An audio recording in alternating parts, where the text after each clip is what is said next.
ladies and gentlemen. Folks, my guest tonight is an actor, novelist, director, and screenwriter you know from Boyhood, First Reformed, and Moon Knight. He's now directed The Last Movie Stars, a documentary about Paul Newman and Joanne Woodward. One box of you transcripts that I have. Like, it's hundreds of thousands of pages. I'm trying to ask all my friends and to make these audios come alive. I'm trying to turn it into kind of like a play with voices, a community looking back. And so that's what I'm doing here with you. And Sammy Rockwell's gonna read the director of Cool Hand Luke. Laura Linney's gonna do Joanne Woodward. Zoe Kazan is gonna play Paul's first wife. Karen Ellen is playing Joanne's stepmother. Josh Hamilton is going to read the director of The Sting. Vincent D'Onofrio is going to do John Huston. George Clooney agreed to read Paul. Please welcome back to The Late Show, Ethan Hawke.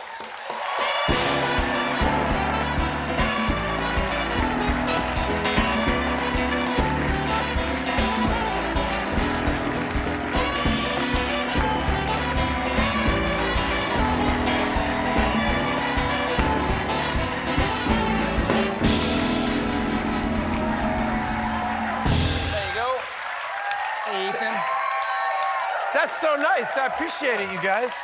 Nice to see you again. Nice to see you. Always love to have you here. Always have a good conversation.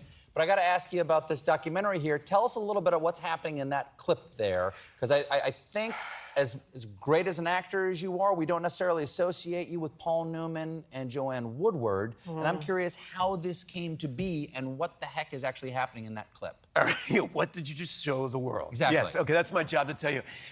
All right, where to begin? Okay, I'm in my apartment. I finished taking a shower. The phone rings. I normally don't answer it if I don't know the number. That's happened over the years. I just don't do it. But I saw it. I was like, what is this? And I pick it up. And it's like, hi, I'm Clea Newman. I'm Paul and Joanne's daughter. We've met a couple times. Like, oh, yeah, hi.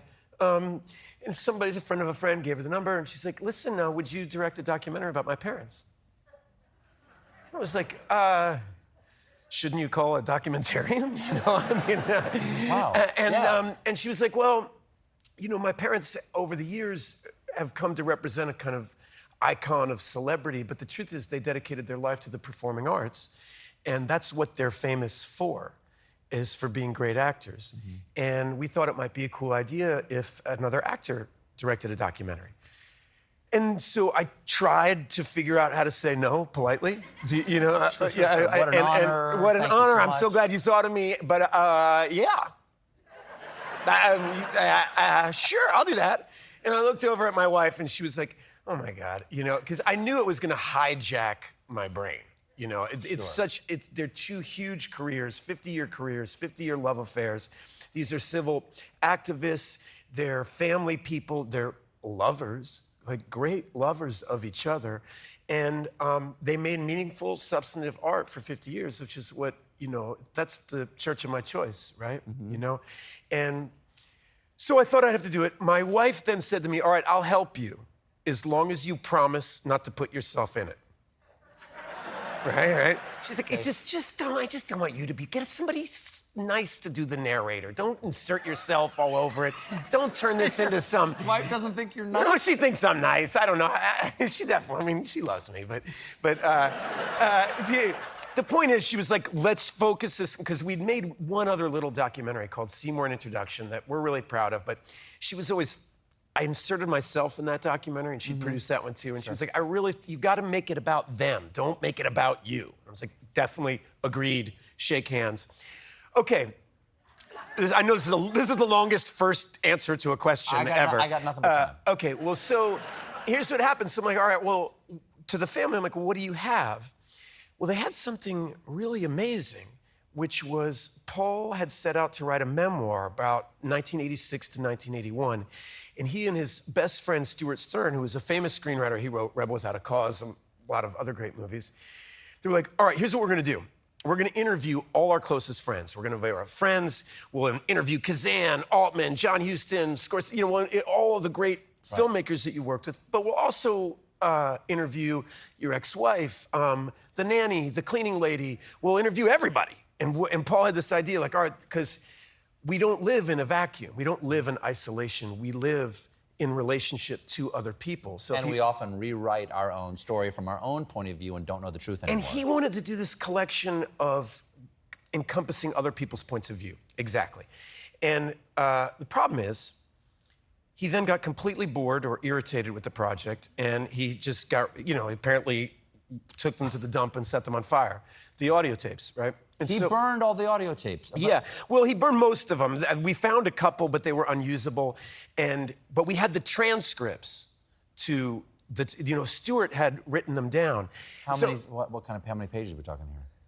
Oh, thousands. I mean, I'm telling you, just thousands of pages and that's what I'm showing Billy Crudup in that clip. So what I started doing, I was like, all right, Ethan, you're an actor. Why don't we just, I don't have the audio recordings, but why don't we re-record them, right? So I got on Zoom with Billy, and I got on Zoom with Rockwell. I started with friends of mine. I said, like, just play this part, read this out loud, and I'll try to cut something together with it. And then my editor started going, well, these Zoom clips are kind of fascinating. He's like, I'm really intrigued by listening to you guys talk about it. I'm like, I promise my wife I can't do that, dude. Like this is no-fly zone right here. He's like, let me just try it. And so we left it in as placeholders for a little while, and then I screened the early cut for my wife, and she's like, it's good, you should use it. It's working. I was like, yes. But you call it the last movie stars. Mm-hmm. And why do you call it that? Gore Vidal, for those who don't know, National Book Award-winning novelist, writer, thinker extraordinaire, was one of their closest friends. And he was a very radical person and a very interesting thinker. And in his transcript, when they interviewed him, that's what he called them. And I was kind of hypnotized by it, because I was like, well, I don't really even think of them as movie stars. They're actors. They're not movie stars like that. But he went on to go that as the world is expanding and the power of cinema is changing, we're watching things in streaming. There's 1 million shows come out every weekend. Mm-hmm. When a Paul Newman movie came out in his day, it was a giant event. Mm-hmm. There was many, many exponentially less movies released each year. And so it was a cultural event when somebody would make a movie. And there was a lot of artistry put into it and a lot of thought put into it. And he thought they were the last generation to be raised and nurtured the way that Katharine Hepburn, Cary Grant, that old school Hollywood, they were the last ones that did that. What are you doing? I'm getting a photo of them to remind everybody. This. That's them really 1961. early. Yeah.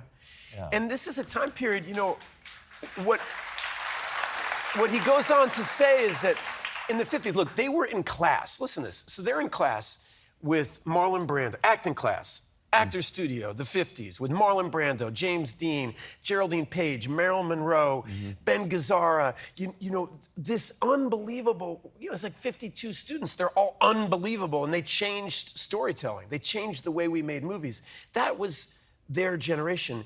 And what he's talking about is when they started acting, there were world-famous acting teachers.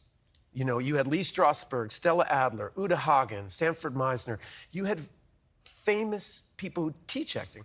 Now we're making all these movies, and nobody who teaches it is famous. It's a culture of celebrity as opposed to a culture that really respects the art of it. Well, let me and ask that's you what Gore Vidal was getting at. Well, I'm curious what you think as somebody who is, you're a movie star in your own right, but you're a well-respected actor. But we know you from a lot of your independent films, which we think of as less as movie star. Movie star is sort of more a little glitzy than that. Not that you can't put it on if you want to. Obviously, you can be very sexy if you want to. But what do you think, from watching this, maybe from doing this movie, do you have a different idea of what the difference between a movie star and an actor is? Or is there a difference and movie star is merely perception? The true greats, I hate to talk like an athlete or something, but the true first ballot Hall of Famers are the people that are both. Denzel Washington is both. Paul Newman was both. And there are people that rest on their image, or they become kind of a brand and they're selling something and they become more of a product than they become a performing artist, where that's the focus of their life, is expressing themselves. Certain people can do it at a very high level for a long time, and that's That's very, very rare. And I think what was beautiful to me about Paul and Joanne is Joanne was the quintessential actor's actor. She taught acting, she ran a theater company.